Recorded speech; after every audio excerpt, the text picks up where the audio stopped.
Hi, I'm Jason. Today we're going to talk about our Chenin Blanc.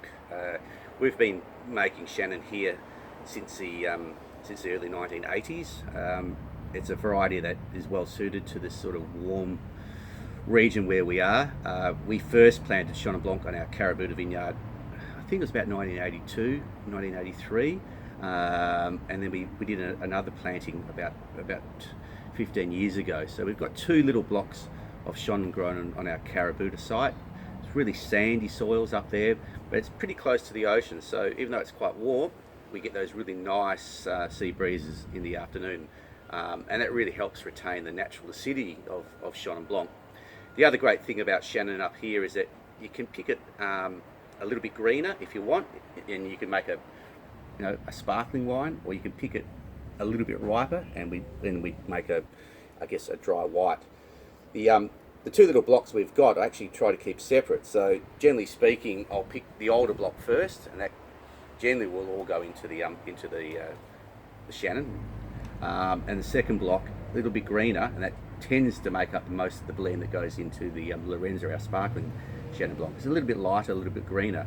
So for some reason, both the blocks pretty much on the same part of the vineyard, but it's quite different in character. One a little bit tropical and green, the other one a little bit riper, sometimes aptly sort of characters as well.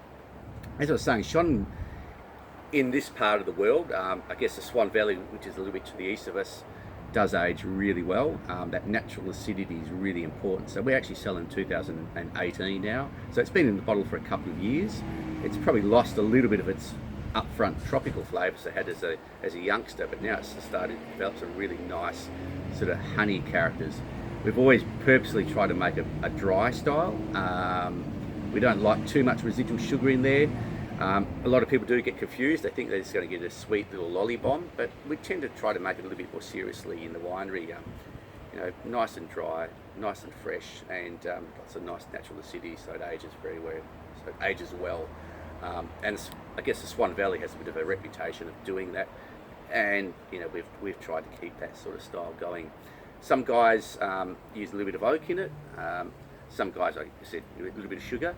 We tend to keep the winemaking quite simple. We pick it when it's nice and fresh. We get into the winery nice and quick. Just a very, very light pressing, and then into stainless steel.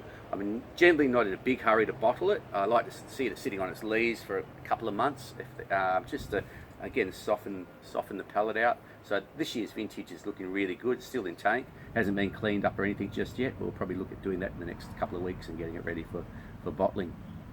Yeah. Beautiful.